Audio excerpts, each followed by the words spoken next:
What is going on, everybody? Welcome into the reveal of the number 9 team in my 2022 NFL Power Rankings with a deep dive into the Los Angeles Chargers. Feels like deja vu, man, talking about this Chargers team with a lot of hype, how good this roster is and how big their upside is. Yet feels like every year they find some creative new way to muck things up and disappoint one way or another. And the hope, obviously, this year with the promise of their quarterback and a really big offseason, that's not going to be the case this year. And the hope is that this can not just be a playoff team, because I really think that is like the bare minimum. And that would maybe even just be a disappointment, like a first round exit. The hope for the fans and this organization is that this team can win a Super Bowl, really maximizing, as we've seen around the league, on that quarterback on a rookie contract. And I'm not going to sit here and look at this roster and say that they can't do that. This is a really talented team with a ton of upside. So I'm really looking forward to diving into this one, talk about where all the excitement is coming from, but at the same time pointing out where some potential cracks and holes in this team might be. Before we get started, if you could do me a huge favor, please do hit that like button down below. Just takes a second and it supports my channel in a big way. It tells YouTube you enjoy the content and it pushes this video out to get more viewers. Put a lot of time and effort into this series, so I'd really appreciate it if you could just take a second to find that like button down below. And while you're down there, make sure you subscribe. You can join me on this quest for 100,000 subscribers here on YouTube. You won't miss any of these deep dives as we lead up to number 1 and into some more NFL content getting into the season here. We also are lucky enough to be joined by the Guilty as Charged podcast again this year for another awesome interview breaking down the Chargers here towards the end of this video. So make sure you stick around so you don't miss that conversation we have.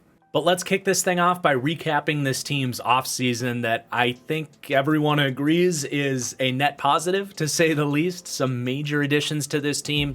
And as you go down the board here, really all of their key losses, they replaced with sort of similar players or much better. So with the exception of maybe linebacker there with Kaiser White.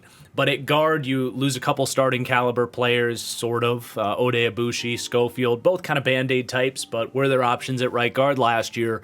Well, more than a Band-Aid, as they take one of the best players in this draft, independent of positional value, in my opinion, in Zion Johnson, right off the bat in the first round.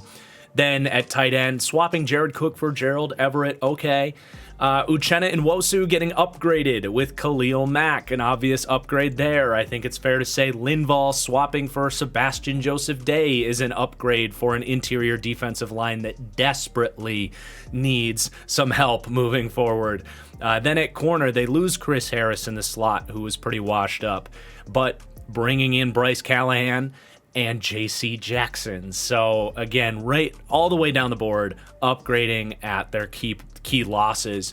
They have some other smaller additions as well, a role-playing tight end in Steven Anderson, a rotational defensive tackle in Justin Jones, and a rotational edge in Kyler Fackrell. But obviously getting better this offseason. And then you pile on some smaller additions as well. Isaiah Spiller in the 4th round. Some people liked him more than others. I was more in the others category on him, but still hopefully going to be some help in the run game. Morgan Fox coming in to be kind of that rotational pass rusher type. Some more defensive tackle help in Austin Johnson. Call him an upgrade over Justin Jones, if you will. Kyle Van Noy on the edge to replace that Kyler Fackrell rotational edge role. So you're sensing a theme here, replacing all of their losses, kind of an eye for an eye, and hopefully getting better at those spots. They do bring in Troy Reader, who's familiar with the scheme from Brandon Staley's Rams. And then they draft J.T. Woods, an explosive track star out of Baylor at safety. So we're going to talk more about how these guys fit in here and dive into them a little bit more in depth, as well as the rest of the entire roster. But first, I want to talk about this coaching staff, how I rank them across the league, and what this team is going to look like schematically. So I will say some people might say 9 is too low for the Chargers because the hype really is that high. And maybe I've just been burned by the Chargers that many times. I don't think anybody can say I'm a Chargers hater, anyone that's watched this channel for more than a week. But I will say that coaching and culture and just honestly just stupidity like on the field has been what's held the Chargers back, and there was still a lot of that last year. And it's tough to know if it's just a curse or if it's the coaching. I don't know, but the reality is Brandon Staley basically met expectations, maybe. Like, their defense kind of sucked last year, to be honest, and Brandon Staley's supposed to be the defensive guy. Now, I get it, first year with a new scheme, they have a lot of holes on that roster that they're hoping to be replacing, so I'm not writing him off. I just want to say that I think there's a lot of optimism and encouragement about Brandon Staley, and I buy into some of that, but I also think he's got a lot to prove. Like, I didn't walk away from the Chargers' performance last year and say, wow, that was a really well-coached team, and Brandon Staley's awesome. I was skeptical about the hire to begin with as well. I think he can become a really good coach. I think he's fine. I like that he's a modern thinking guy. He kind of sticks to the meta around the league. He buys into what's working and looks at analytics, goes for it on fourth down. Like, I like that stuff. But I don't think he did some great job with his defense. And this team, they didn't underachieve, but they certainly didn't overachieve. So I'm kind of wishy-washy on Brandon Staley as a head coach, literally ranking him 16th, smack dab in the middle of the league. And I think there's probably some Chargers fans that are a little bit torn on Brandon Staley.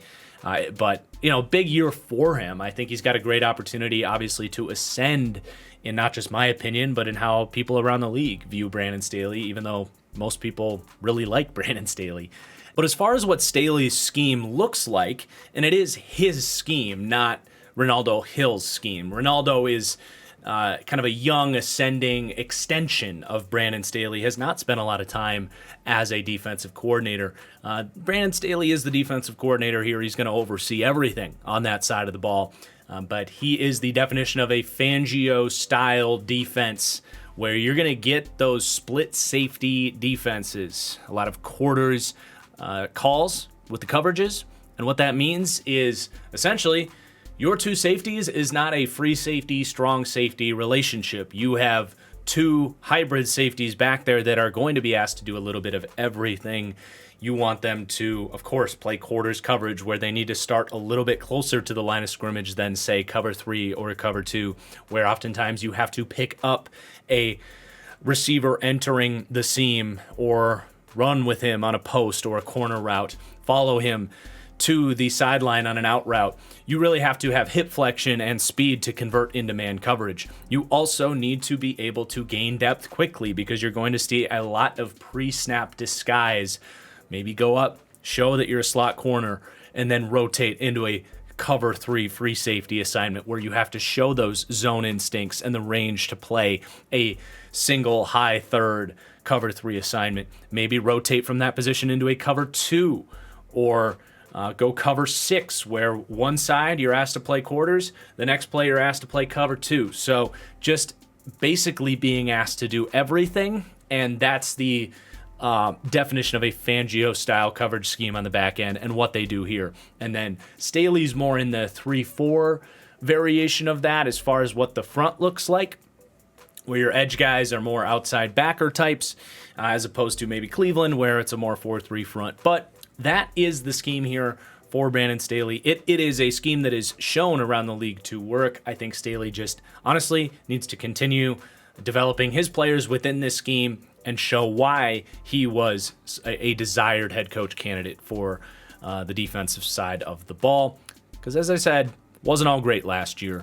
And then as far as the offense goes, I'm kind of middling on Joe Lombardi as well. I have no problem with his scheme. He runs the Saints sort of offense in a lot of ways. It's that balanced, modern, pro-style offense with a lot of spread principles. You can't really look at this scheme and say it's this or it's that. That's kind of been Sean Payton's MO. He's going to game plan accordingly based on what the defense is doing and cater to his offensive skill set. But it is going to be a healthy dose of option routes, things you see from guys like Keenan Allen and Austin Eckler, a well-diversified run game. It's not like a Shanahan offense where it's all zone. No, he's kind of right down the middle as far as some power, some gap, some zone. So just a very well-balanced scheme. And I have no problems with Joe Lombardi. I just wouldn't describe him as some great head coach, a great offensive coordinator quite yet. But getting to work with Justin Herbert in this group of roster talent, I suppose, maybe he continues to ascend in the opinion there. So, yeah, they're kind of middling as far as coach is concerned. 16th for pass game coaching, 25th for run game coaching. I don't really think they do, other than mixing up their calls. I don't think they do a lot of creative stuff in the run game. 20th for defensive coaching. Just a lot to prove for this staff. I think it is a big part of some of their disappointments last year, and something that I look at this team this year, and if some people say 9 is too low, I would point to this staff and say, well, it's a group that has a lot to prove. And you cannot underestimate the importance of staff, coach, and scheme. So it's not a bad group, but I definitely would not describe this as some great staff yet. But let's now turn to the roster portion, where I think we can say this is a great roster that does have some pretty defined weaknesses as well that we'll point out as we go. But we're going to rank each position group, how they stack up against the rest of the league. And that's going to start with the quarterback conversation here, where they rank 6th in the league for me with Justin Herbert. And the sky is literally the limit for Justin Herbert. He's one of the most physically gifted quarterbacks in the league today, especially when you want to talk about arm talent being not just raw arm strength, but the combination of arm strength, accuracy, and that ability to put the ball wherever you want, whenever you want. Something I describe on this channel is a C-ball, hit ball arm, opening up the entire field in the passing game with the ability to literally put it wherever he wants, whether he's off platform, in structure from the pocket, on the move, on one leg, whatever it may be. That arm makes any throw available to him at any point in time, and it makes any throw available to this offense at any point in time. You don't see an offense that integrates so many deep outs and firing the ball to the sideline from the opposite hash. They're able to make throws within this offense that you just don't see in a lot of offenses around the league. And I think you can make a case that Justin Herbert has the best arm talent in the NFL. And I obviously do not say that lightly. I think Josh Allen has a stronger raw arm, but it's not by too much. Herbert made some throws last year that made me think that gap might be tightening, but I think Herbert's a lot more accurate than Josh Allen. In fact, I can say that with confidence. And then Patrick Mahomes would probably be the other guy as far as arm talent goes.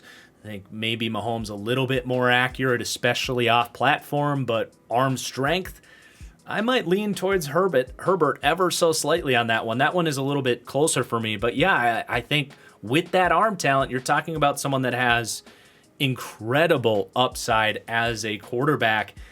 And that's also because of the other side of things, right? Like, there's a ton of quarterbacks with strong arms that suck in the NFL.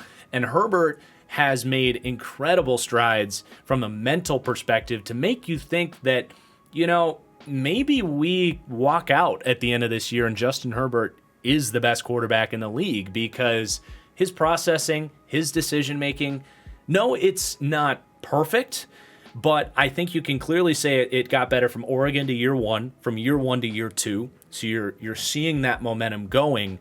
And I think his processing and decision making is behind what his arm talent and his accuracy is at, which is top of the top, right?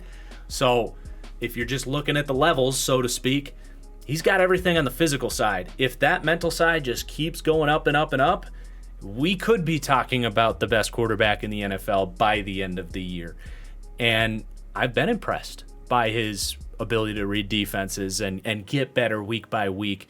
So Justin Herbert, the sky's the limit. He is obviously the heart of the optimism for this Chargers team. And the beauty is he doesn't have to get better. He can be what he was last year, and this team can absolutely win a Super Bowl if a couple other things fall in line.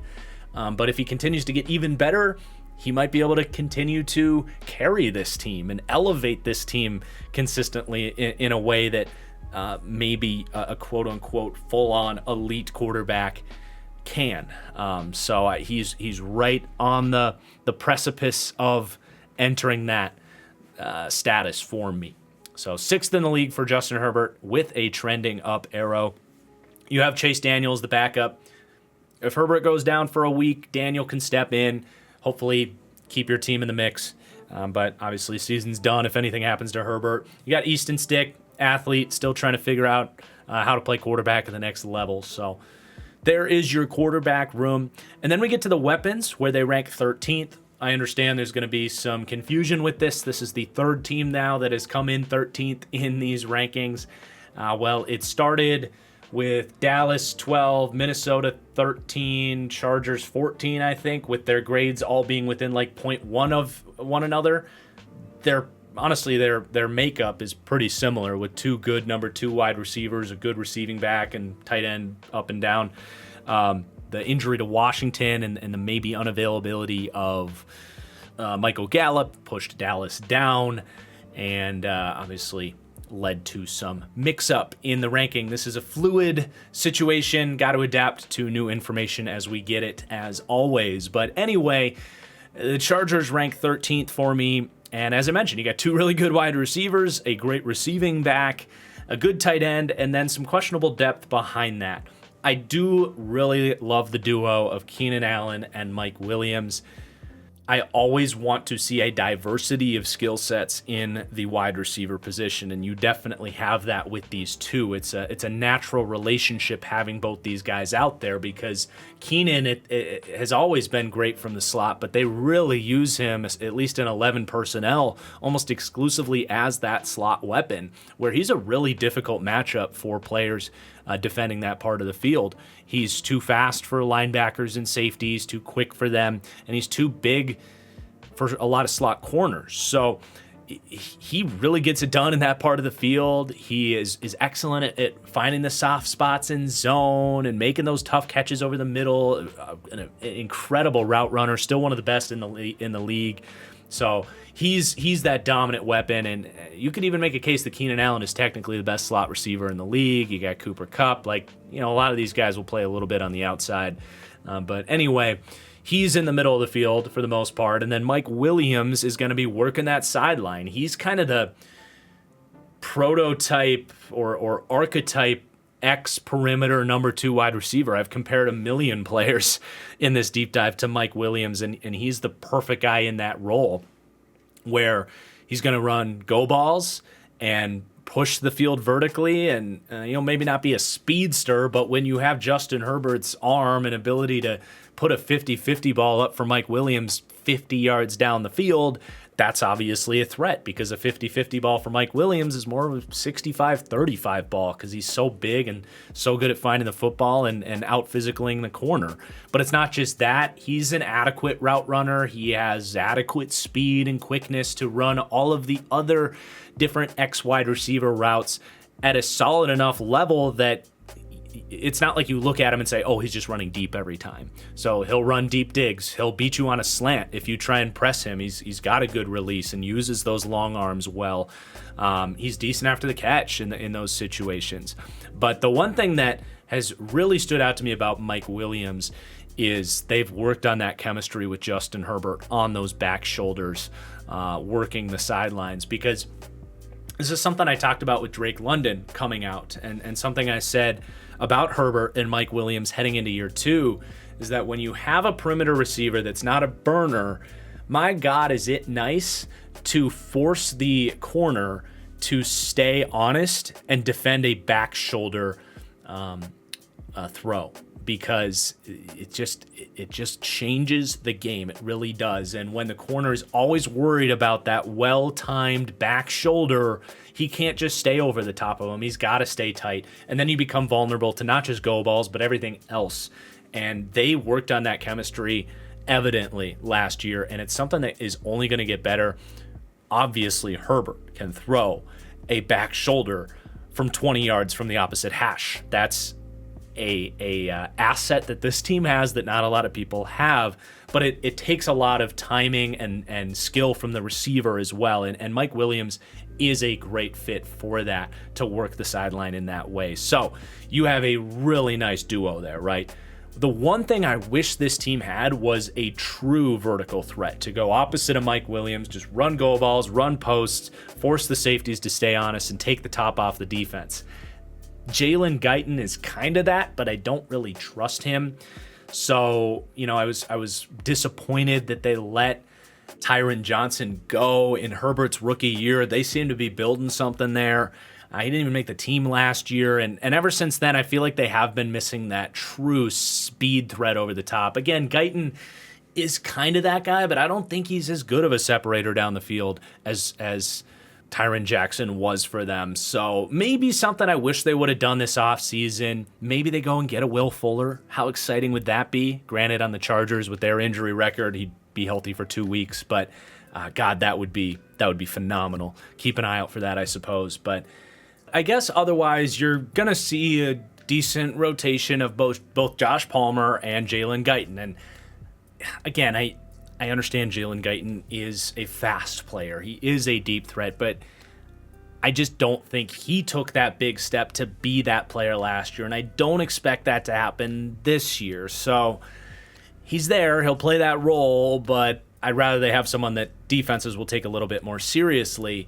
And it's going to also be a lot of Josh Palmer, who they really like, and I think in those limited sample sizes that he's gotten the opportunity to show, he's looked pretty good. And I wasn't the biggest Josh Palmer fan coming out, but you can definitely see the parallels between him and Keenan Allen. Ironically, both third-round picks. Now, I don't know if he'll ever be the player of Keenan Allen's caliber. That's pretty unlikely, but a player that has dealt with injuries there, Keenan Allen, and getting up there in age. He can do a lot of the similar stuff. Quick feet, runs good routes in short areas, a tough dude to attack the ball with defenders kind of enclosed around him. So some similarities as far as skill sets go. He impressed me as a rookie in those sample sizes that we got from him.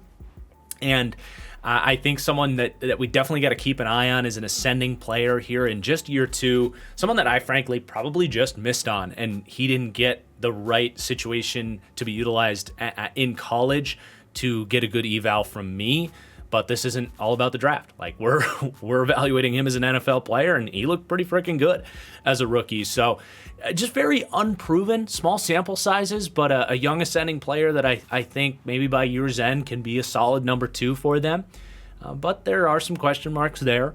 You also have DeAndre Carter, just kind of a gimmicky guy, but does a little bit of everything. He's got some speed to get deep. He works well over the middle of the field. You can get him going on jet sweeps and slants and crossers and manufacture touches for him.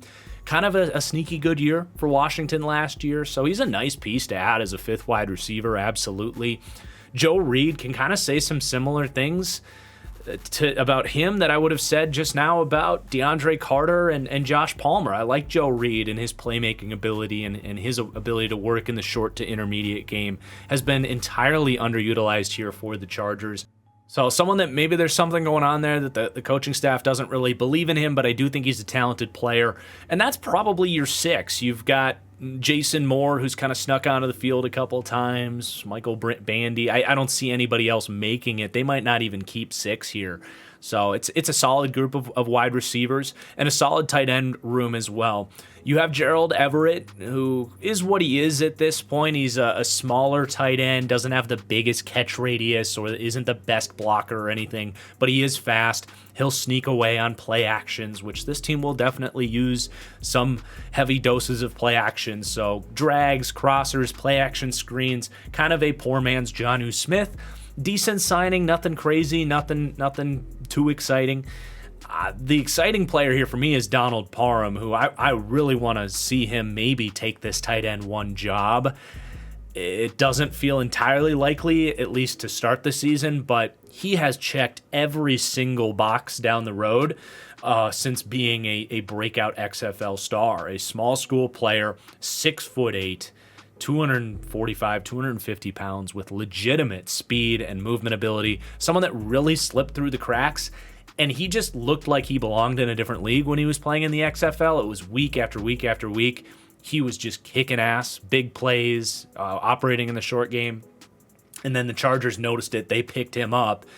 And every single time he gets an opportunity, he shows that he can play. So it's one of these players that it's like, why are the coaches kind of being stubborn to open the floodgates for him? Did you need to bring in Gerald Everett to complicate this thing? Free Donald Parham, am I right? I don't know if it's a maybe concern about the health with, I know he suffered a pretty nasty injury in that Chiefs game.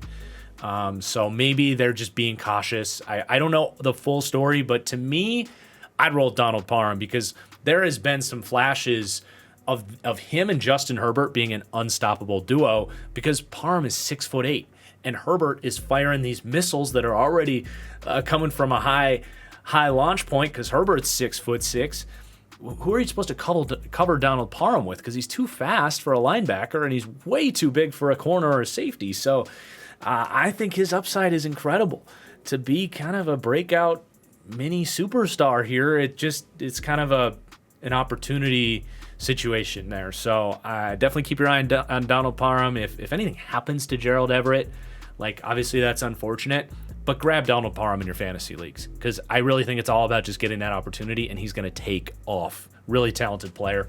Trey McKitty, to me, a number 2, number 3 tight end type. Just kind of a jack of all trades, master of none.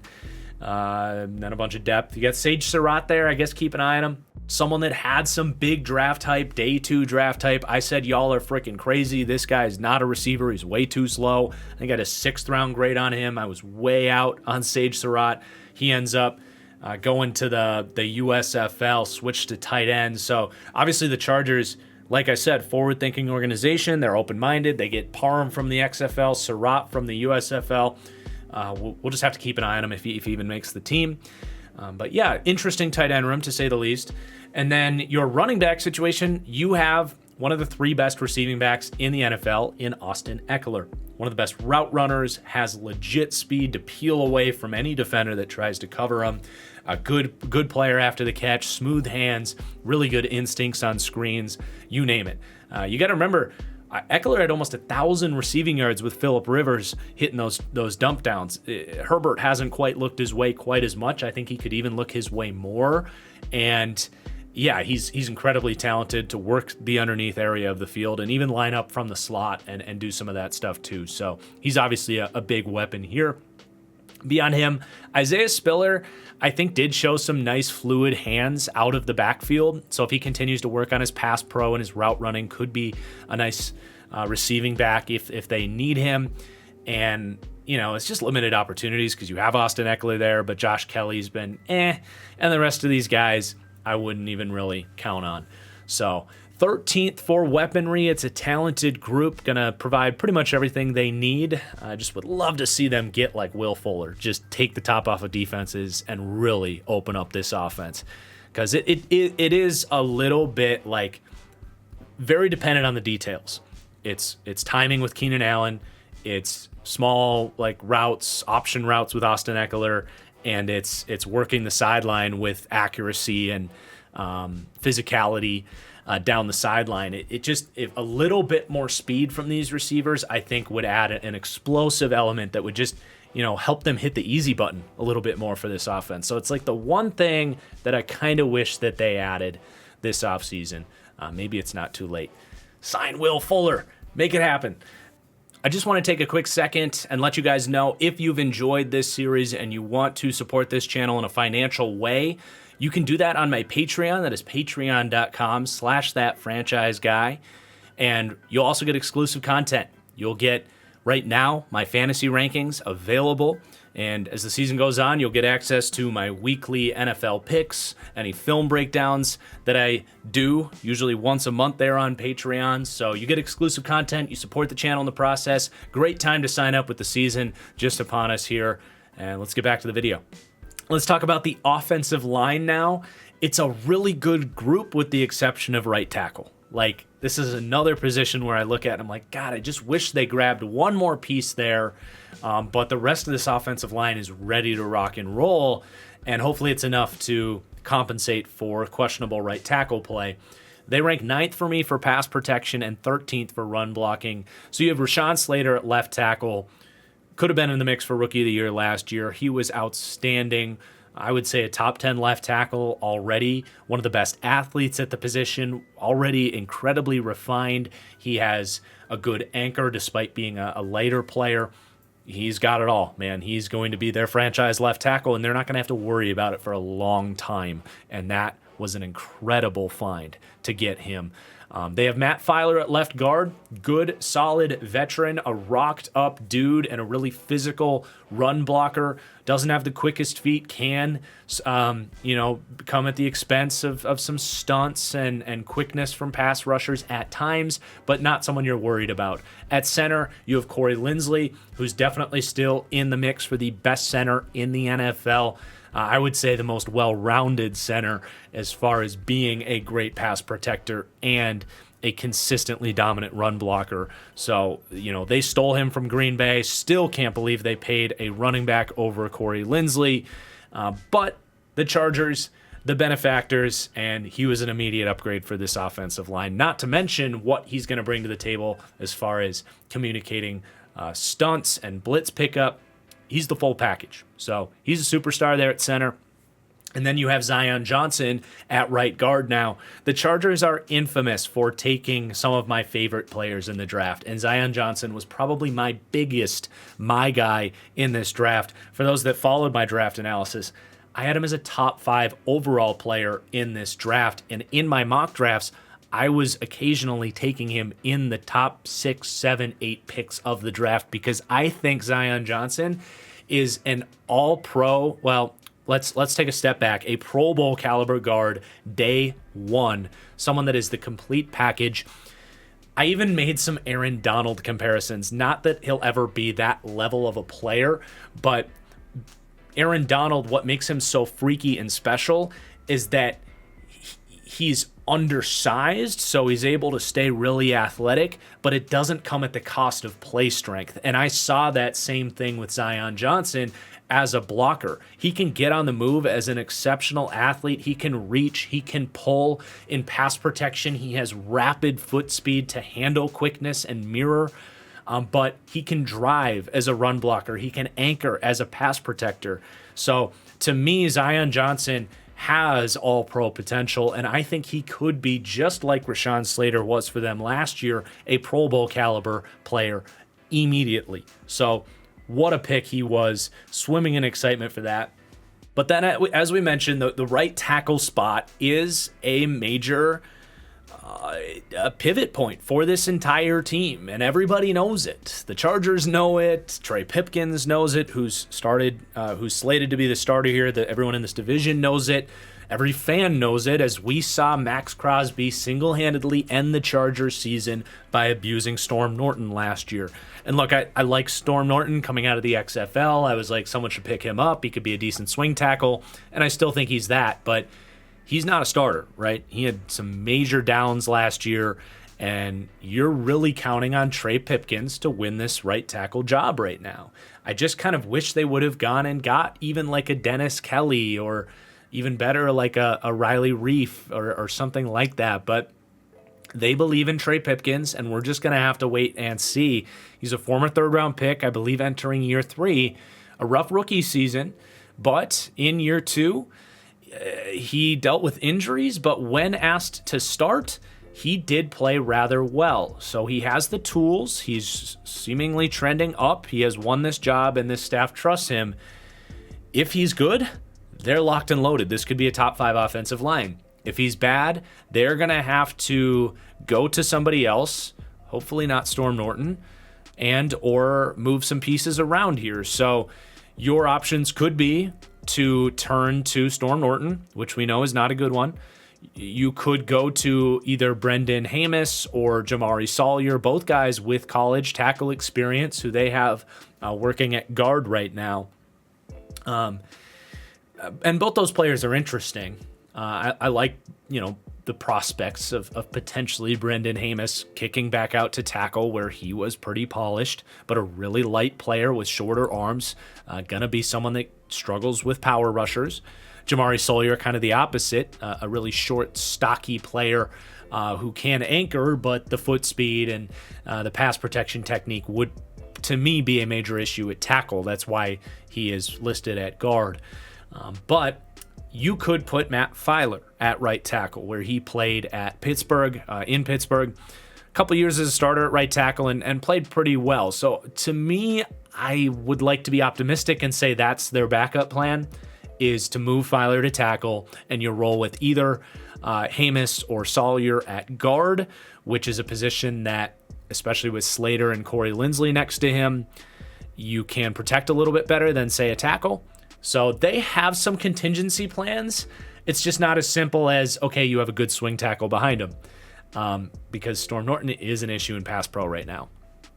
And, those are your 8. I think Will Clapp is your backup center. And then everyone else, no one else you're counting on there. So there's your offensive line. I'm not terribly worried about it. I'm cautiously optimistic about Trey Pipkins, but you can definitely picture a world where that right tackle's a turnstile. And just like it was last year, it holds this team back a little bit. So we'll just have to wait and see there. As far as the skill player blocking, it's not great. I wouldn't say it moves the needle. You've got kind of adequate, average to below average tight ends there with Everett and Parham. They have a rookie fullback who played running back at Purdue, so don't know what to expect there from him. Mike Williams, his buy-in isn't what it could be. Keenan Allen is a great run blocker. So there is your blocking across the board. But now let's talk about these running backs, where they rank 23rd in the league.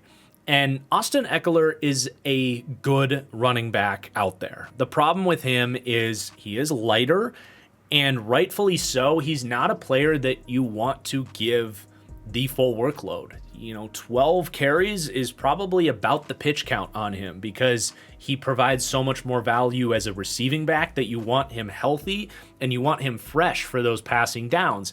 So I like his speed. I like his shiftiness, and he can get skinny and fight for tough yards, and he has really good vision and instincts. But again, someone that you just do not expect to hold up if you give him the full workload. So more so here than maybe other places, you're going to put a little bit more weight in the backup running backs here, because it is going to be a pretty heavy split as far as the run game goes. And I'm not exactly thrilled with the backup situation here. So you have Isaiah Spiller and Josh Kelly. And I do expect this to be a split. I would say, if you're going full workload, you're looking probably 50% Eckler, 30% Spiller, 20% Kelly. But it's, and that adds up to about 60% Spiller, 40% Kelly as far as the backup running back workload goes, if you're following my math there.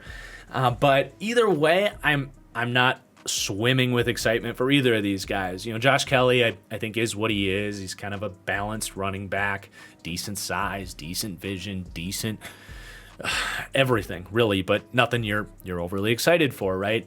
And then Isaiah Spiller, I was lower on in this draft. I believe I had a 4th to a 5th round grade on him. He ends up falling to the 4th, so the NFL agreed with me there. Some people said he was the best running back in this class, and I've seen some pretty lofty expectations for him in year 1 as a Charger. And I just, in my opinion, would say pump the brakes on that a little bit. Now, he definitely can prove me wrong. He's a really nice jump cut. He really leans in really good technique. He'll plant that outside foot and change lanes well. He'll use it to make guys miss. That definitely stood out, and both in the receiving game, in inside zone. It's a weapon that could help him prove me wrong. But beyond that, man, I just thought he was kind of adequate across the board. I didn't love his speed. Came out and ran in the 4.6s to reinforce that. I didn't love his natural athleticism. He'll use that jump cut to change lanes, but if the footwork isn't available to him, I didn't think he really had that hip flexion to, finagle and move around and change angles quickly. Not the most powerful runner, so I think he's fine as a backup, but maybe somewhere I look and say, I kind of wish they added a legitimate number 2 back that's more of a starting caliber guy. And Isaiah Spiller can certainly be that and prove it out in his rookie season, as so many rookie running backs have. But, I don't think he's a problem, but I don't think he's going to be a game changer for this group. And there's some people that I think are expecting him to maybe be that. So they rank 23rd at running back, and it's just, they don't have that dominant run game here for the Chargers. They didn't last year, and I don't see that being a big part of it this year. And as far as the backups go, there's no one I'm keeping an eye on to surprise either. Larry Roundtree's a bruiser. Letty Brown, undrafted out of West Virginia. Didn't see much there. So they will, I will say, they use Herbert well in the run game. They'll sprinkle in some read options, get him on the move, play action boots, and he is a legitimate threat on the move. So he's a booster there.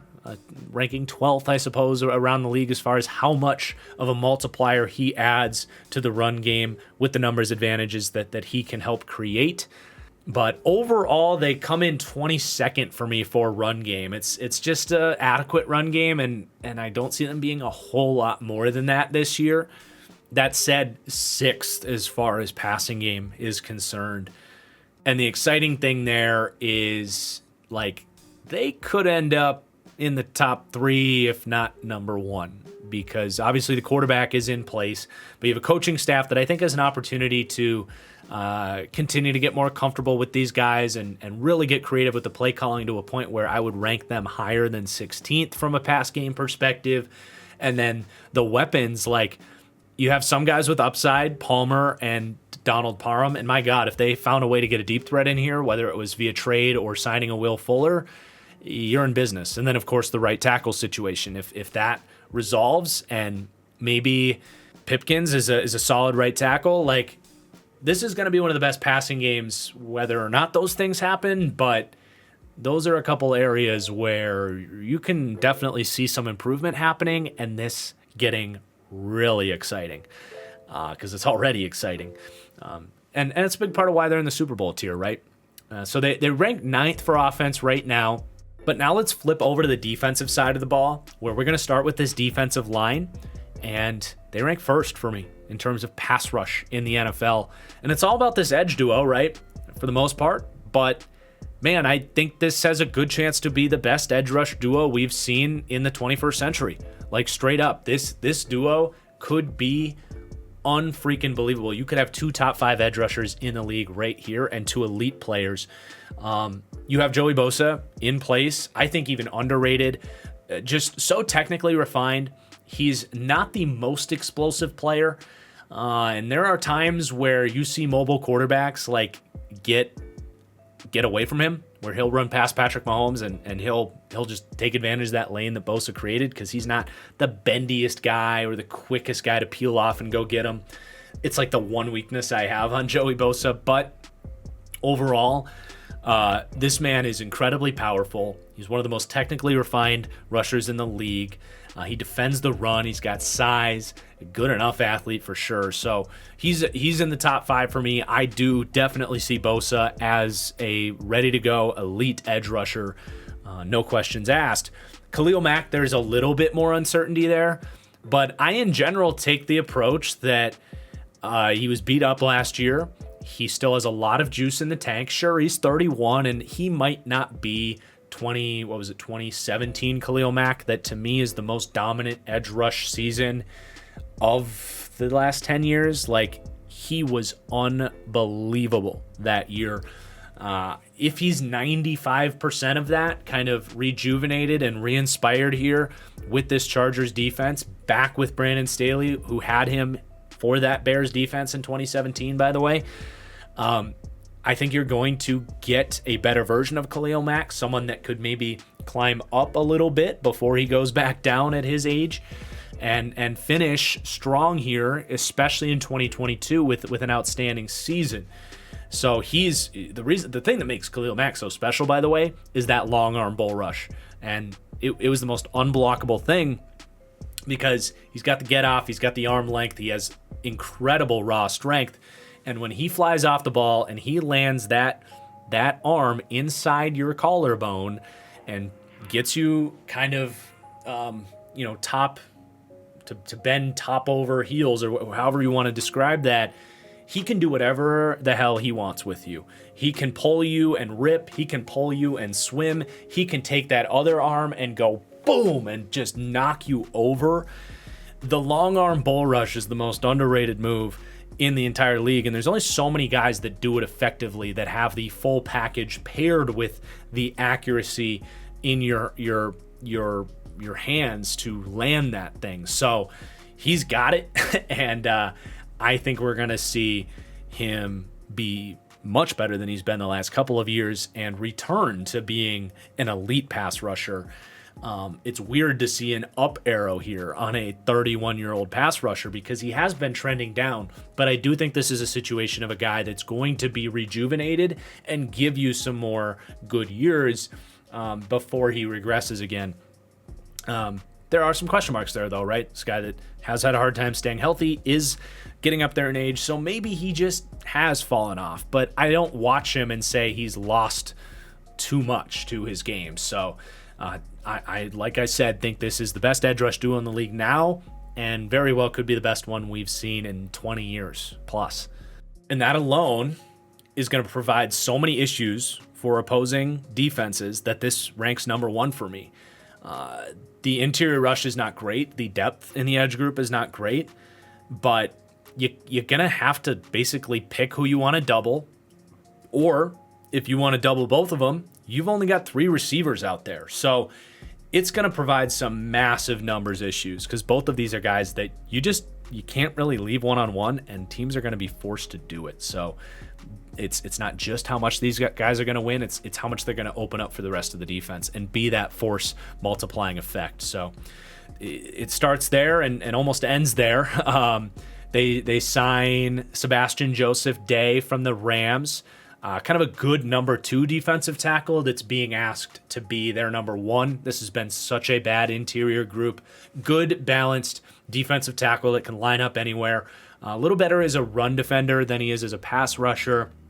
And then while we're kind of just going down the path of pass rush here, let's just stick with that. They're going to take Austin Johnson off the field and use Morgan Fox as kind of a stunt man, a pocket pusher, an agent of chaos, if you will, as a 3 technique, and sometimes a 4-eye. He had a much better year with Brandon Staley with the Rams in 2020. The Panthers signed him, and it just didn't work out in a different system, a very scheme-dependent player, but brings a certain skill set that they know how to use here, and I do think will provide some, as I mentioned, chaos on the inside that you're already going to be worried about blocking these edges. Once you get into the mix with stunts and Morgan Fox's quickness and power from the inside, he's going to have a factor, even if his production isn't necessarily there, which it might be, it might not. Jerry Tillery, kind of similarly, I think they use Tillery with a bit of a rotation with Morgan Fox. He's a bust, man. First round pick, such an awful run defender that it's almost impossible to put him out there if the offense would even consider running the ball. He just consistently gets driven back like 5 yards. He just can't anchor. So he is quick. He is explosive. He is an adequate pass rusher. But even that side of the game has not come. So I think they signed Morgan Fox for a good reason. They don't trust Jerry Tillery to take that step at this point, and I can't really blame him. But he's fine as a rusher. And then, you got a bunch of defensive tackle depth guys, mostly a lot of run defenders. Otito Ogbanya is a pocket pusher type. I would not be surprised if they get him involved in some very specific blitz looks. He is he is such a one-trick pony, but that one trick is effective if used correctly. He's 325 pounds. He has a really nice first step, and he's just a bull in a china shop going straight downhill. So in certain blitz looks, you might see him and be kind of a scheme-dependent, productive player for them, or at least someone that opens up production for other people.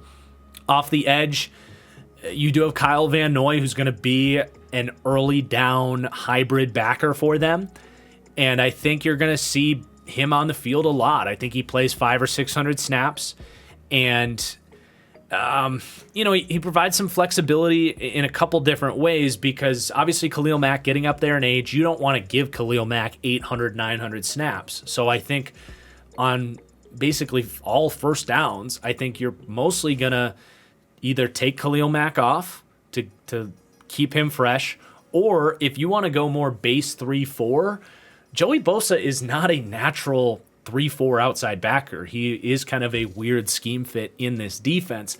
So you might pull him off the field to get a little bit more coverage depth and coverage ability. So he is definitely a piece that makes sense.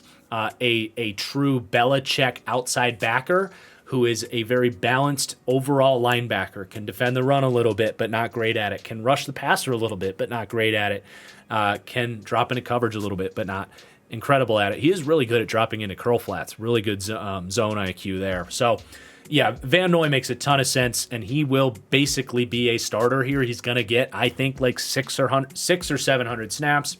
And as long as they're healthy, those will be your three. You hopefully don't need to see a lot of Chris Rumpf or Amike Egbule, Jamal Davis, Ty Shelby. All these guys are 3-4 outside backer types. Some of them will make the team. Some of them will get some very small snap counts. But as long as those three vets are healthy, you're in really good shape, both from a run defense perspective and a pass rush perspective from the edge. You're actually in great shape because Mack and Bosa aren't just pass rushers. They are run defenders as well. But obviously, we're kind of transitioning this conversation into more of the run defense aspect of things. And that, to me, is where the lack of interior talent is going to show up and potentially be a weakness for this team. It's been an issue for this team for years. I think it's slightly improved with some of these pieces they've brought in, but I still can see this being a problem. I mean, this was a big reason they lost to the Texans last year, right? Was, Rex Burkhead. It was Max Crosby and Rex Burkhead ended this team's season last year, and it was because they couldn't defend the run on the inside. And I don't know if this group is going to fully change that. I really like the Sebastian Joseph Day signing. I think he's going to be a little bit more reliable than Linval Joseph, but I don't know if he's necessarily better than Linval Joseph was, but call that a push in my opinion. But Joseph Day is younger and again more reliable from a health perspective.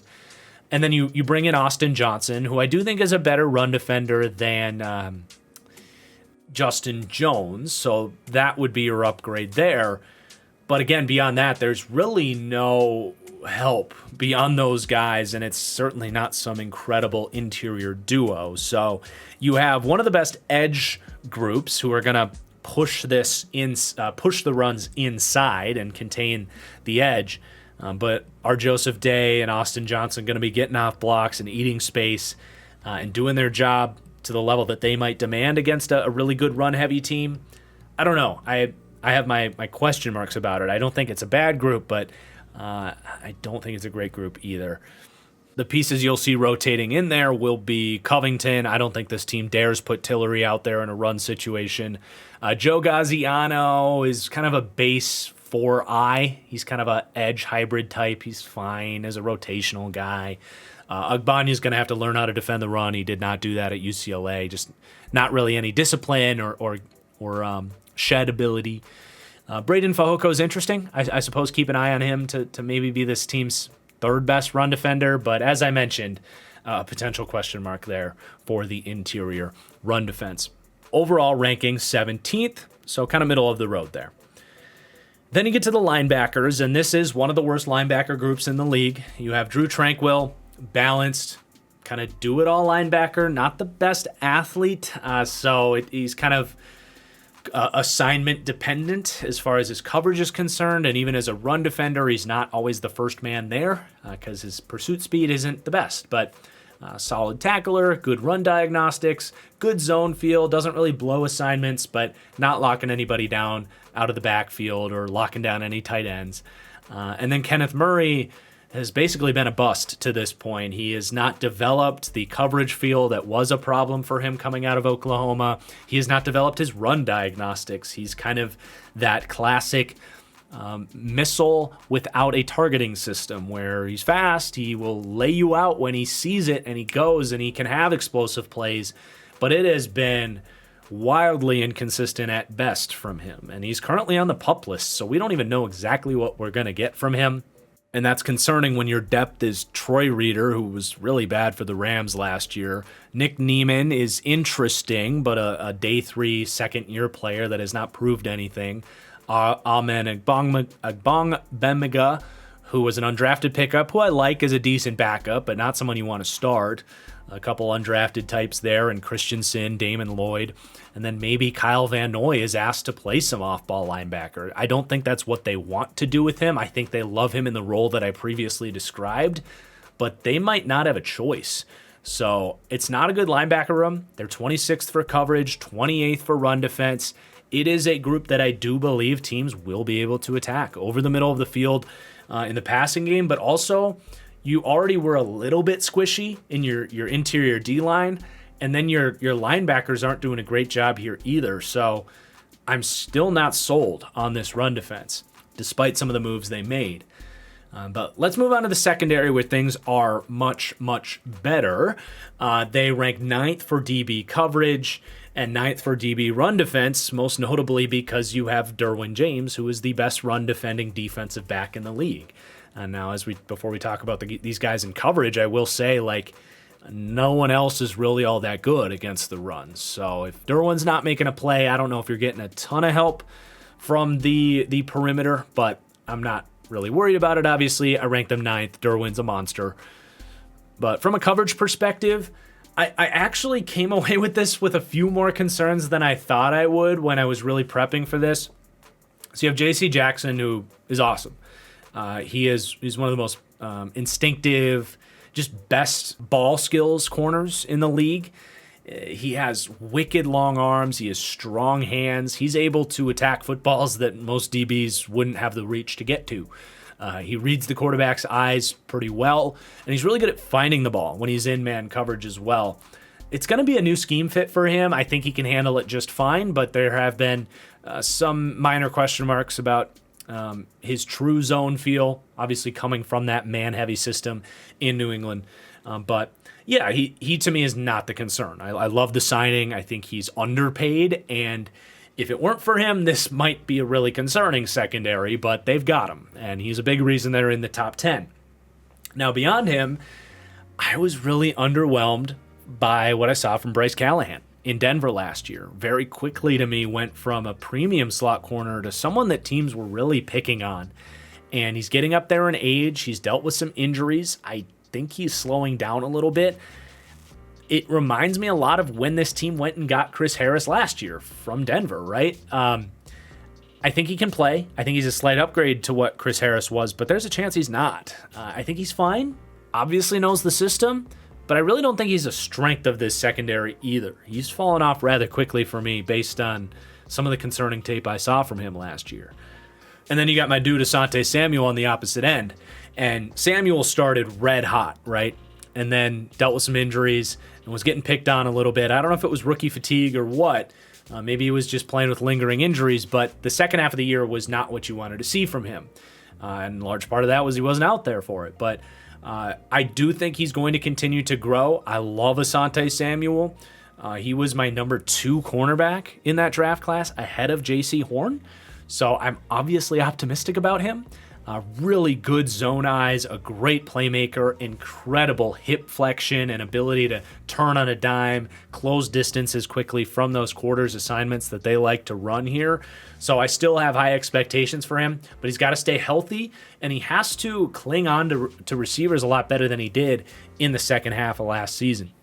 So with the starting group, I certainly like them. And obviously I'm ranking them 9th for DB coverage, and the corners are a huge part of that. But I'm just saying it's not the kind of perfect group that I maybe thought it was in the back of my mind a month ago before really diving in here. Because I think Callahan can be beat, and Samuel is far from perfect at this point as much as I like him. So maybe some minor question marks. They're not something I'm terribly worried about. As far as the depth goes with the corners, Michael Davis now becomes a really nice 4th corner to have. He was forced to be a starter last year, and he's kind of been that fringe starting caliber player. So, he's really good depth to have, and even for dime packages, you can bring him in there as a matchup corner. He is a lengthy guy, whereas Samuel and Callahan are smaller players. So if you want that guy to go press man on certain tight ends, He did a really good job with Darren Waller, so he can be that guy for you. It's not just going to be Michael Davis as the dime corner. It's going to be a lot of different pieces there.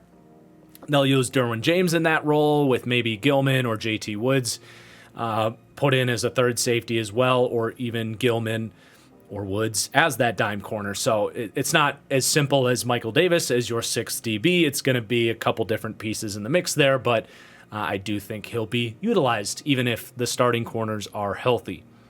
Beyond that, it's typical cornerback depth. You got Campbell, who's been flushed into some action and hasn't been great, but he's an experienced piece as a fifth corner. Some day three projects there in Taylor and Leonard, and that's pretty much it for your corners. Then you get to the safeties, and Derwin James is what helps secure this as a top 10 secondary. If there were some potential questions with those corners, Derwin helps ease your mind a little bit, because to me, he's a top 3 safety in the league. He's currently in negotiations to probably become the highest paid safety in the league, and I think well-deserved.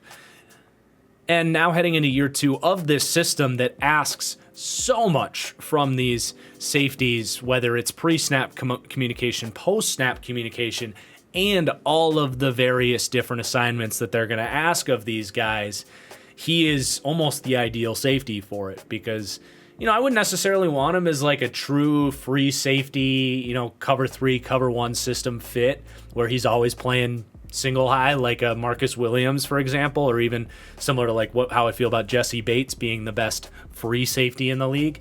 But in that hybrid situation, he's one of the best. I think Kevin Byard's another great example of someone in that conversation. But he was awesome last year. I think he's only going to get better. And a true do-it-all safety. There's not really much else to say about him. Pay the man and keep him as a face of this defense and hopefully keep him healthy. And again, I will reiterate that he will be used as a third safety in some dime corner, kind of slot corner, box safety, nickel corner assignments in certain different packages that they may or may not want to run. And in those situations, that's where I do think we probably see JT Woods, a third round pick, step onto the field. So going to be some flexibility with this secondary for sure. But Nasir Adderley should be good to go as the opposite starter. A much better year 3 for him. Someone that could have been a first round pick, fell into the second round out of Delaware. Certainly a good fit for this system. Did a lot of this stuff at Delaware, kind of the hybrid safety look. So I'm a bit surprised that he hasn't fully grasped this as like a studly safety. He's fine. He made some plays. He had some moments of miscommunication and poor coverage. So I really want to see him take a big step up. I know the Chargers really want to see him take a big step up. It's a big reason they spent that third round pick on JT Woods. I think it's all in front of him, but at this point, I'm not really predicting a breakout either. I think he's a fine starter with some potential in there, but I'm certainly not expecting much more than that at this point from Adderley. And that's where JT Woods comes into the picture and becomes very fascinating, both as a rotational player for dime packages and as a potential replacement for Nasir Adderley. Woods at Baylor was much more of that deep safety type, just played north and south, downhill, a true track star, high 4.3 speed, and it's legit. Some of these safeties were running in the 4.3s. I was like, I'm not so sure about that one. With him, I definitely saw that top end speed and that range. But with him, it's just a matter of route anticipation, understanding risk assessment, has got to improve as a tackler. An interesting fit because I did see him a little bit more rigid in his movements. I don't necessarily love him in quarters, having to flip and run backwards and vertically afterwards. Obviously, that makeup speed is going to help him. I would say one more nice thing about JT Woods. I thought he was literally Lewis Cine without the secure tackling ability. So if he can improve his tackling ability, he can be a really nice find in the third round. But he's very much a boomer bust prospect as well, because he wasn't a great cover player at Baylor and is going to have to embrace coaching at the next level. And that might be a signal point of how good Brandon Staley is at coaching this scheme is does JT Woods unlock that potential from the coach that's supposed to be this quarters defense guru. Something to keep an eye on for sure. A pick I liked and someone I hope we get to see kind of play a rotational role. Beyond that, I'm not a fan of Alohi Gilman. I think he's a throwback. Not much room for him in the league at this point. Just does not have the athleticism to stick as a starter. As a special teamer, I guess, like, he's not very fast getting down the field on kicks either. So I don't know. I'm just not a big Alohi Gilman fan. He played as a backup and was whatever. Mark Webb's interesting. A converted corner from Georgia would fit this scheme well. I've talked a lot about how converted corners can really thrive in quarters-heavy systems quite a bit throughout this series. And then Ben DeLuca was an undrafted pickup last year who I did not mind. And I suppose someone that maybe can stick around in the practice squad and continue to grow. So kind of a star-studded secondary led by J.C. Jackson and Derwin James, potentially with Asante Samuel emerging there. It is enough for them to crack the top 10 from a DB coverage perspective. And again, 9th for DB run defense, kind of carried by Derwin James' presence coming downhill and shedding from a strong safety assignment as well. So this gives us the 7th ranked pass defense, and not a big surprise, they are weaker in run defense. Obviously, that pass rush up front is where you get really excited, and we can definitely see a world where this team is applying instant pressure on quarterbacks. And one thing I didn't really mention as a unit together is how just instinctive these playmakers are with Asante Samuel, J.C. Jackson, Derwin James. These guys have a nose for the football. So if this pass rush can maybe even triple their production from last year, which I don't think is out of the question, with the force multiplying effect of bringing in Khalil Mack and having a duo of guys, then you're going to see a lot more mistakes. You're going to see balls getting out quicker, and these instinctive corners could force a lot of turnovers. So are the Chargers a defense that kind of reminds me of the Cowboys maybe a little bit last year, where their pass rush takes a huge leap? You have some instinctive playmakers on the back end, and even if they're giving up more yards, those turnovers are just so critical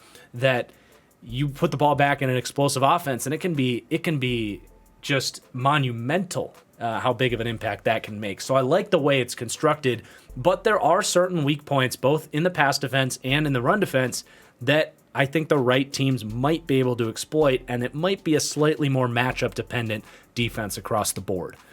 So overall, you end up with the 11th ranked defense on top of all of that, and the 9th ranked offense. So we tend to say a team with a top 10 offense, a top 10 defense is definitely a Super Bowl contender, and they're right there, man. I will say the special teams, as always, is a major concern for the Chargers. They're rolling with Dustin Hopkins, who's been bleh for a long time now. And it feels like the Chargers special teams year after year ends up costing this team a game or two. And I'm not going to act like that would surprise me again if it happens. So hopefully they can kind of clean that stuff up moving forward, I suppose. Let's take one more look at this team's strengths and weaknesses overall before we take a look at their schedule and then get into the interview with Guilty as Charged. With the strengths, it's, quarterback, man. They're 6th in the league, potentially elite quarterback this year with Herbert. That speaks for itself. I think their offensive talent is well distributed as far as the different skill sets they have on offense. I think the offensive line's in pretty good shape. Just got to figure out that right tackle situation that is listed as a potential weakness for them. Their pass rush is going to be a game changer for this defense. I think it's going to overhaul this group and elevate everybody in so many ways. And then that is paired with an opportunistic secondary that we just kind of described. And then for the weaknesses, as I mentioned, right tackle. Interior run defense is certainly going to be a question mark for me. I don't know if it's a full-on weakness, but I still don't fully buy into the idea that they're going to be a good run defense now. You can kind of pair that with the linebackers. I'm worried about special teams because it's the Chargers. And on top of that, Chargers going to Charger. What stupid thing could potentially set this team's season awry?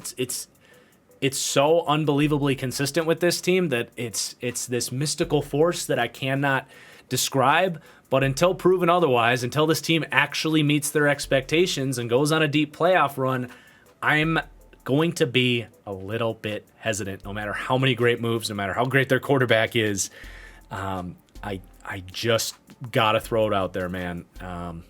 Some Chargers fans will agree with that sentiment. Some will think I'm crazy, but it's real. It is real. Then let's look at the schedule here. So as far as AFC West schedules go, which, take that with a grain of salt, they have to play their division, which is a gauntlet, and the NFC West, which is also a really good division. As far as an AFC West schedule goes, you could do worse than what the Chargers have here. I like that you get Jacksonville and Houston early before they can kind of figure some stuff out as a team that ranks very low in my rankings. You get Seattle at home. I like that. You get to go to Atlanta. You can really get your season off on the right track. I think your most winnable division games are going to come against the Raiders and the Broncos. You get both of them at home early in the season. So I really think this team can build some momentum and come out of that bye week basically with 5 or 6 wins. But then things get really, really tough. You do get Atlanta, so you can hopefully get to 6 pretty easily. But then at San Francisco, going to be underdogs there. You got Kansas City coming to town. They're never easy. You got to go to Arizona. That's not easy. You got to go to the Raiders. That's not easy. You host the Dolphins. I like that. I think they match up really well because the Dolphins are not going to be a great run team, at least up the middle, against this D-line, and that pass rush is going to freaking probably break Tua in that game. So if he's still standing or starting, could be Teddy Bridgewater at that point. But you've got, after that, Tennessee, at Indy, Rams at home, at Denver. They're going to have to get hot for the second half of the year, take care of business. I think they absolutely can handle it. But you look at that second half of the season, that is an absolute gauntlet. And I don't think any team in the league would expect to come out of there winning 5 or 6 games. Like, you go 500 with that schedule, that's a good job. So it's just the tough reality of playing in the AFC West.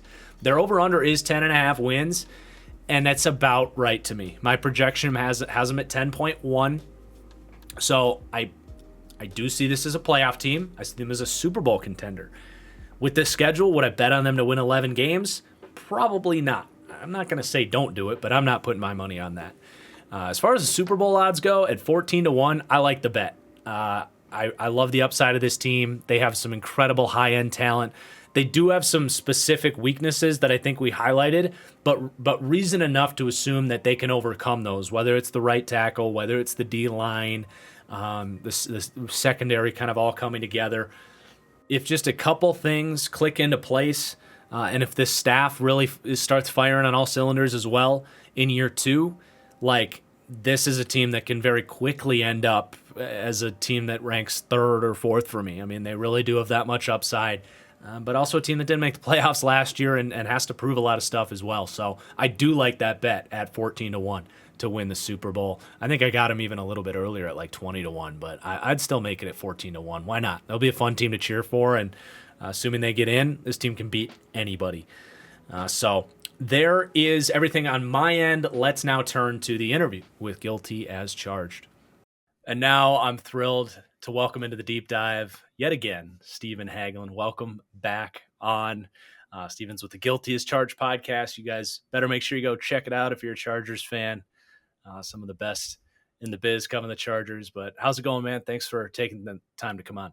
Yeah, man, I'm doing good. It was a good Sunday afternoon over here in California, so really excited to participate in the deep dive this year. You do fantastic work covering all these teams and doing all this work and things like that. So, I'm a big fan of everything that you've been doing. So always happy to jump on and talk about the Chargers. Absolutely, man. So the first thing I want to talk about is just Brandon Staley a little bit, and a little bit of Lombardi's offense. And I guess what I'm thinking is, like, where are the Chargers fans kind of out? Where are they at on this coaching staff? Is it all excitement, ready to go year 2? Is there a little bit of hesitation with what we saw last year? Because I feel like there is a lot of optimism surrounding the conversations with Brandon Staley, but I'm a little bit 1 foot in, 1 foot out with what I saw. So I'm just curious where you're at and where you think Chargers fans are at with this staff.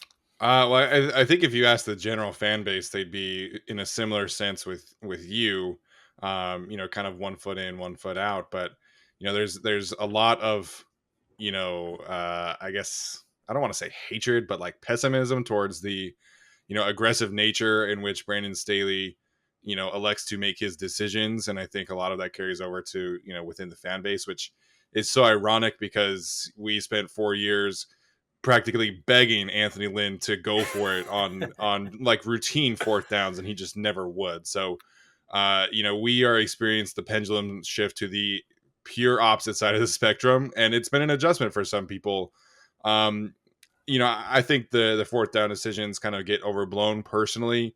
I He agree. has this overarching belief in Justin Herbert specifically and the offense to be able to make plays in those moments. And for the most part, they did. And everybody from who's against it kind of brings up what happened in week 18. But, if you go through the whole Chargers 2021 season, they don't win in Kansas City with a passive mentality. They don't win in Cincinnati with a passive mentality. They don't beat the Cleveland Browns with a passive mentality. So it was a lot more productive for them than it was, a hindrance. So I think that part of what Brandon Staley brings to the table has certainly been over exaggerated.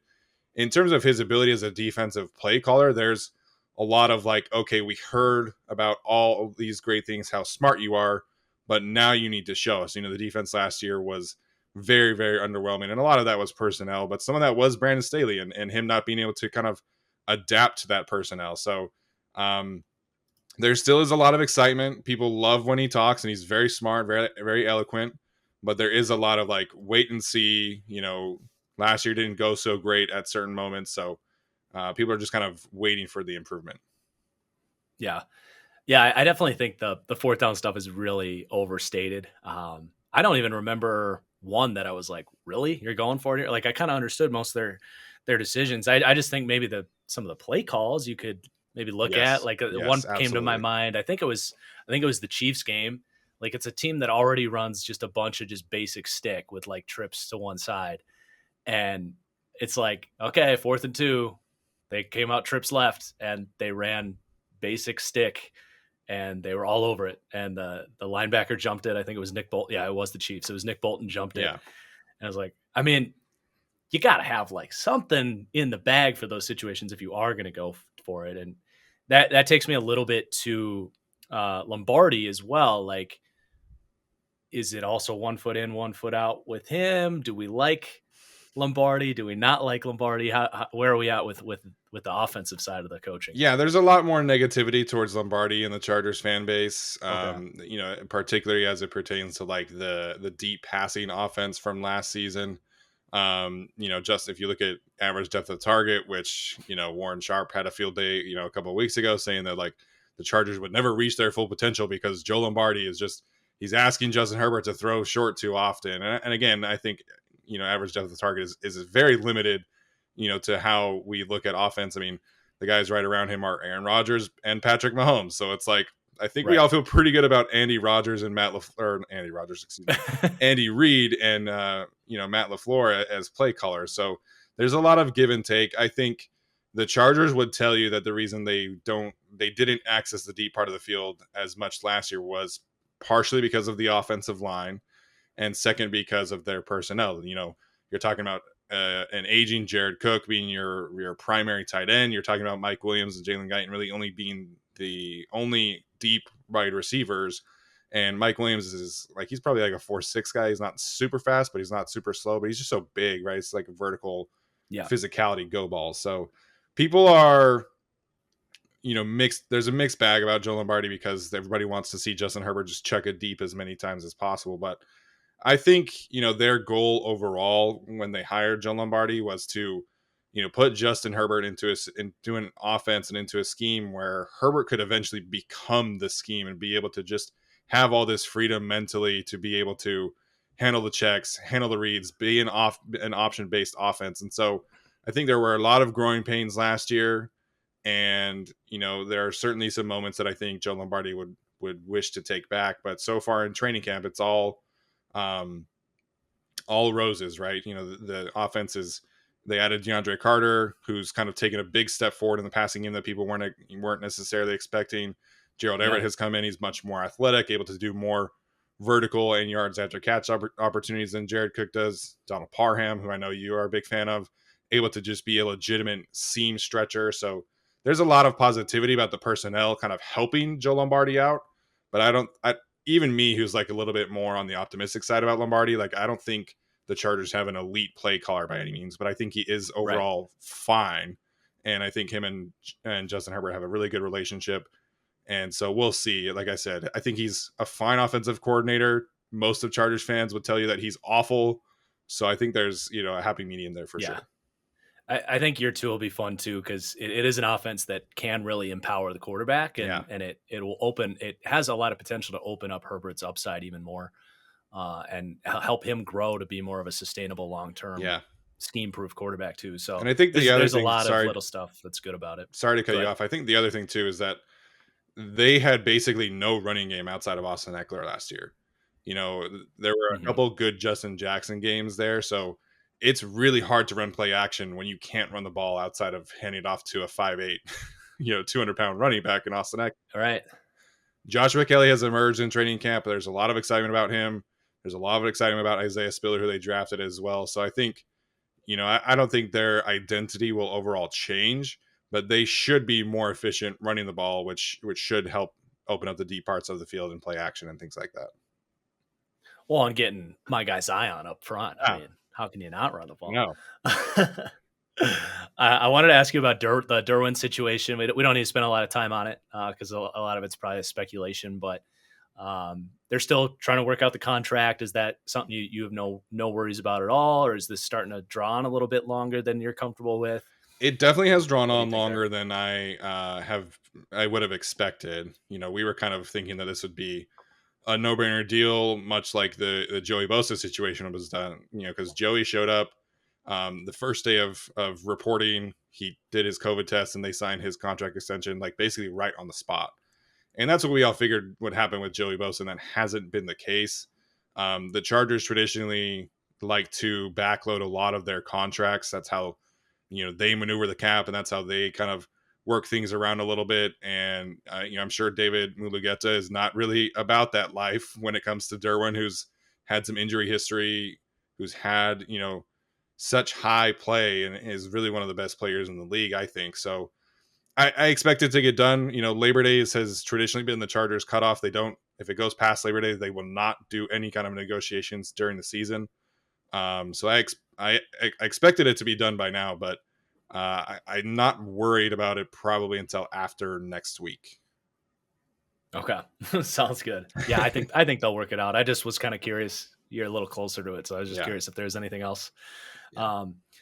So I did want to ask you about the tight end situation. You alluded to it earlier. I'm obviously a big Donald Parham stan, as you also alluded to. Is this Gerald Everett's room? Are we going to see a split? When are they going to free Donald Parham, Steven? I don't think that we'll see a same kind of tight end one situation like we did last year. Jared Cook was, he dominated the tight end targets and ended up having like, I think 81 targets if I remember correctly off the top of my head. So Jared Cook was very involved from the jump last year. And I don't think it's going to be the case with Gerald Everett this year. And part of that is because Donald Parham has really kind of taken a step forward, but I think Jared Cook was just such a seamless fit into the offense, obviously, because he had played in the system for so long with New Orleans and Vegas ran this, or I guess in Oakland, he ran the same kind of situation with John Gruden.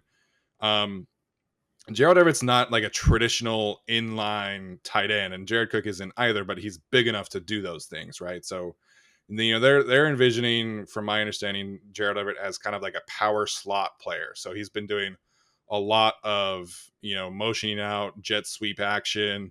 He's been doing a lot of swing passes, a lot of drags, a lot of crossers.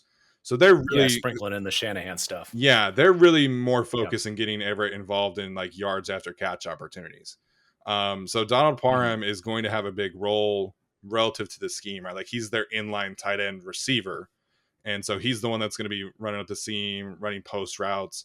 And listen, like he's massive. He's 6'8", and I think he probably is Yeah. closer to 6'10". Like I've stood next to him at training camp, and I'm 6'4", and he makes me feel tiny. So, Donald Parham is going to be very involved in the red zone opportunities we've seen. He was hurt this last week, but with like a minor hamstring injury. But when he was not injured, whenever they would go to the red zone, it was like Donald Parham touchdown, Donald Parham Yeah. touchdown. Like so involved down there. So I think there is enough wiggle room for both of these guys to carve out a role. But I don't think it's just going to be like we have Jared Cook, we replace him with Gerald Everett. Gerald Everett's going to be our guy. I don't think it's going to be that situation at all. Okay. Yeah. And then one other little kind of like position situation that stood out to me was the like DN spot with to me looks like kind of Morgan Fox and Jerry Tillery. Is that going to be a lot of Fox, do you think, or 50-50? Where do you see that playing out from a snap count perspective? Or do you just not think those are the same position kind of group? They're definitely similar players, and they've been doing a lot of the same things so far in training camp. They are not playing a 3-4 front right now. They are living in nickel, living with Bryce Callahan in the slot, dime packages. So last year they did a ton of 5-man fronts because that was the only way that they could even like potentially stop the run. And I think they'll still have that. That's still technically their base defense. But I think from what we've seen in the scrimmage and what we saw last night, like I would say at least 3/4 of their snaps are going to be in nickel with a 4-2-5 front, if you will. So the starting two defensive tackles have been Sebastian Joseph Day and Austin Johnson. And then basically they are treating Jerry Tillery and Morgan Fox like sub rushers. So one will come in for Austin Johnson pretty much in passing situations. If it's a 3rd and long, it'll be both of them and no Joseph Day or Austin Johnson. Interesting. So okay. It's leaned a little bit more heavily towards Jerry Tillery. He is the first round pick. Has not been very good for this team. So they're making Morgan Fox earn it, but I do expect Fox to eventually be the guy who plays more snaps than Jerry Tillery does. Okay, interesting. Yeah, I have the same stance on that too. Tillery's just it's bad. It's bad. He had 8 run defense snaps last night in the preseason game. And we work with Arjun Menon on Twitter as well, and he's an intern for PFF, so we get a lot of more detailed PFF information. And he didn't have a single positively grade run defense snap last night against the backup Rams interior offensive line. So it's even against a guy like Tremaine Ankrum, who was like a 7th round pick from Clemson, he can't. He refuses to play run defense. I don't know what it is, but it's insane. It has to be. I mean, it has to be an effort thing at that point, because like even Morgan Fox he's a horrible run defender, but he tries even hard. He'll sink his hips and like try and hold his ground. Tillery, it just feels like, dude, he's 8 yards in the backfield more often than he at least holds his ground. It's insane. Yeah, man. It's bad, Marcus. So it's really bad. I know it's bad. I know. What about Kenneth Murray? Talk about, first round disappointments. Is he going to be ready, do you think? I saw he's on the pup. Yeah. So he had 2 ankle injuries last year to the same ankle. He had a mid ankle sprain, like in the 2nd week of training camp last year. And then that popped up again, in week 2 against the Cowboys. And so he missed like 8 games in a row with that ankle injury. Then he came back, and they were kind of waiting after the season to see if it got better or not. And it didn't. So he ended up having ankle surgery. Last offseason, he had shoulder surgery. And at Oklahoma, I think he had like another knee surgery or something like that. So we're talking about like 3 big time surgeries that he's had in the last 4 or 5 years as a football player. And when he was on the field last year, it was bad. You could tell that he just did not trust himself and did not trust the scheme either. Then in the middle of the season, they like wanted to try him out at edge rusher, and Brandon Staley was throwing out Dante Hightower comparisons. It's a really weird situation. We heard through a few people within the building that the reason they didn't re-sign Kaiser White, who's with the Eagles now, is that because they had full confidence in Kenneth Murray coming back and being the guy that they drafted him to be. So he still Okay. is currently on the PUP list. The team is speaking still very highly of him. Initially, when training camp opened, Brandon Staley said that they were hoping that he would be back on the field practicing like full time before the Cowboys game, which will be this week. So it still sounds like that's a ways away, that he's not ready to be on the practice field. If I had to guess, I would say he probably is like full speed within the defense, like starting probably after the bye week. Like it's not gone very well for him physically right Okay. now. Yeah, and that's one spot that could definitely hurt, because then you're leaning on, like, I guess probably Reader from the Rams. So Kyle Van Noy has been their main Yeah, middle linebacker right now. He's calling has plays for he? them. Um, in minicamp, he was basically a full-time edge rusher. I think they Mm-hmm. kind of pivoted with the Kenneth Murray situation and decided to make Kyle Van Noy a full-time linebacker.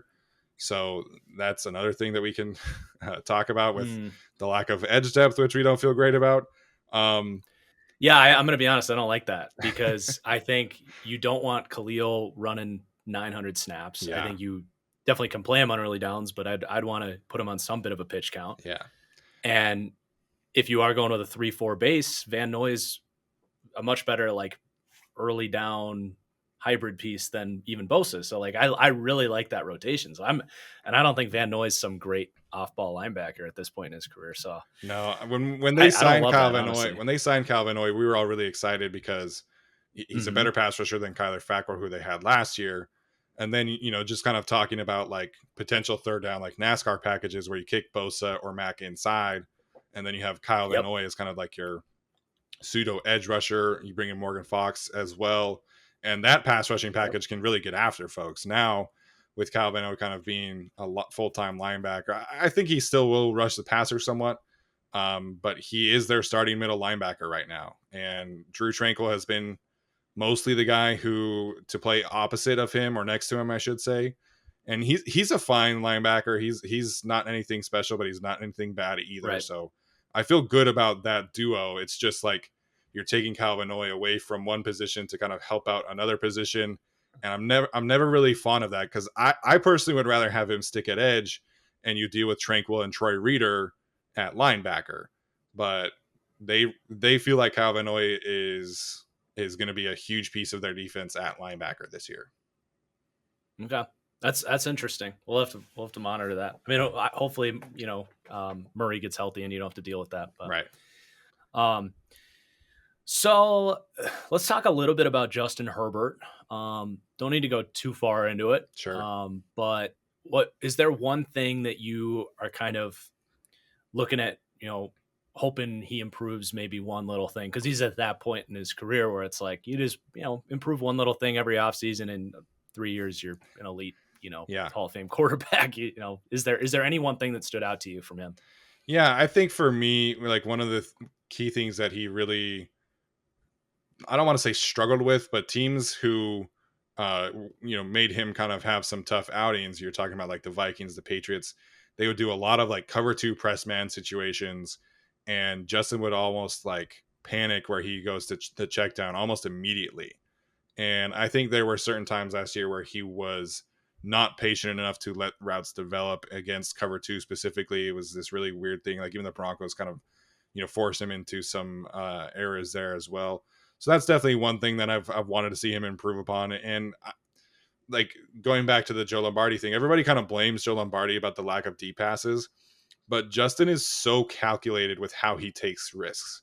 Because if you really sit down and watch the Chargers film, like you'll see Mike Williams get open on a go route, or you see Jalen Guyton get open on a post route.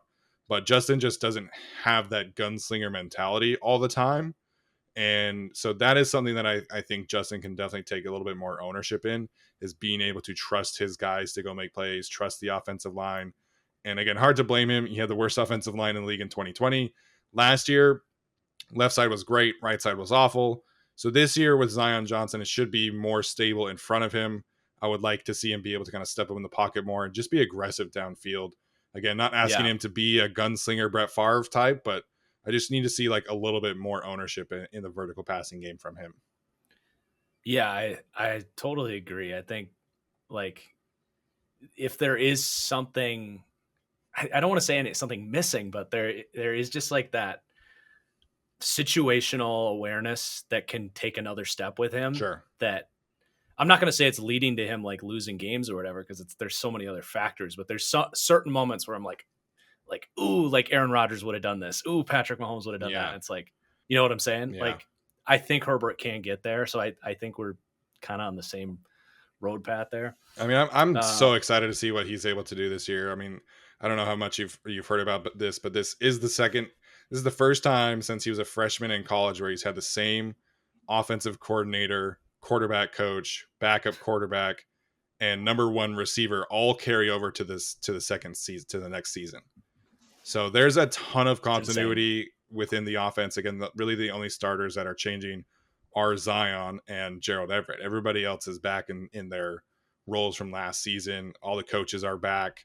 So there's a lot of continuity for Justin, and they've talked a lot about them being able to kind of, instead of starting with football 101 last year, they're on to football 202 this year, and he's able to work Nice. cadences, and he's able to work protections at a higher level, because last year was all Lindsley handled everything up front, and that's great, that's why they paid him, right? But now I think Justin is really able to mentally handle so much more within the offense. And I think one of the bigger advantages of having Brandon Staley is that you're talking about a premier defensive mind who played quarterback in college. And so he's able to really learn about what defenses are doing to stop him because of who he is surrounded Yeah. by within the coaching staff. So I think we will see Justin overall take a pretty big mental leap this year after taking a pretty big mental leap last year as well. Yeah, for sure. It's going to be one of the more fun things to monitor Yeah. this year. So I just want to wrap up. What are your kind of general expectations? Is it full on Super Bowl or bust? Is it division or bust? What do you kind of think plays out? And I guess what would be a disappointment for you for the Chargers this year? In terms of our bust, they have to make the playoffs. If they do not make the playoffs and win a playoff game, I think we're talking about the season as a disappointment. If they Mm-hmm. are 9-8 again and miss out on the playoffs in a loaded AFC West, then it's like it's gut check time. Like you got to Bye, make some Staley. serious adjustments to the coaching staff, to Yeah. people within the front office, and everybody like that. So if they miss the playoffs again, then I think you're talking about at least Tom Telesco and Joe Lombardi probably being fired. Just kind of projecting. Like I think the Chargers generally like to hold on to head coaches a little bit longer. So if they miss the playoffs, I think you can definitely kiss Tom Telesco and Joe Lombardi goodbye. But I think they will. There's so much talent and depth on this team that they really have never had. I mean, we were talking about Cal Van Noy, right? Like even somebody like him has never been a part of I the know. Chargers before. I know. It's funny. Like they're not the deepest team in the league by any stretch of the imagination, but they do have an element of depth to Yeah. them that has been like, oh, someone got hurt. Shit, we're leaning on Joe Schmo, undrafted free agent. Like, Yes. I know the feeling as a Packers fan, because we might be the other team that had to deal with that for a long time. Yeah. I mean, it's big. They've done a fantastic job over the last few years addressing like positions of, attrition is what Brandon Staley always likes to call them, right? Like, previously, if a guy like Matt Filer gets injured, that like tanks the Chargers offensive line in the past. But now you're talking about they've invested in draft picks into obviously Zion Johnson, but Jamari Sawyer from Georgia, who I loved coming out last year, Mm-hmm. Brendan Hymus from Nebraska, who I really liked coming out of Nebraska that year. So their depth at the interior offensive line is really, really good now. You're talking about depth at cornerback with Bryce Callahan and Michael Davis. Michael Davis was their best corner last year. Now he's their fourth corner. So they're just little things like that that have happened all over the roster, to really kind of free people up, play free. If somebody gets injured, then they should be fine, unless you're talking about like a last year's Ravens situation where like everybody gets hurt. But Yeah. from a talent and a depth perspective, there's nothing anybody can do about that. right.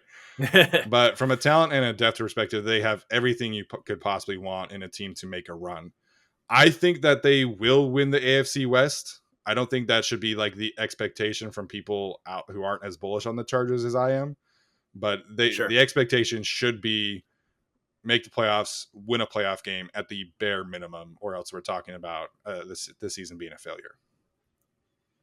All right, you heard it here first. Steven's coming for everybody's heads if they don't make the playoffs. Thank you so much for coming on, Steven. That was a blast. Super insightful. Appreciate it. Anything you want to say before we get out of here? No, man, I'm just I'm really excited. Last night was a lot of fun being able to like sit down and live tweet about a Chargers game. So, you know, the hype around the team has never been as hype as it is right now. So, you know, there's so many good things about this team that they did in the offseason, and I think we're all just kind of, you know, chomping at the bit to be able to watch them in person on September 11th. So, thanks for having me again. You know, really appreciate you inviting me as you always do. So, Of can't wait course. to watch the rest of it, how you have this team sorted out. But keep up the good work yourself, man. All right. Appreciate it, man. Take care. So that is all we have. Thank you so much, everybody, for watching. If you're still here and you have not hit that like button yet, please do take a moment to do that down below. Really appreciate you for watching. I hope you enjoyed, and make sure you drop a comment as well. I think there will be some people that think this is a little bit too low for the Chargers, so let me hear it if you must. Make sure you subscribe. Stick around as we continue counting down to number one. And I might as well remind you guys to check out TFG Plays. That link is in the description below. Madden comes out today for early access, so going to be cranking out some Madden content. The Madden roster, all that stuff, is now over on my gaming channel, TFG Plays. So if you're not followed over there, make sure you do that. But yeah, peace out, everybody. We'll see you soon.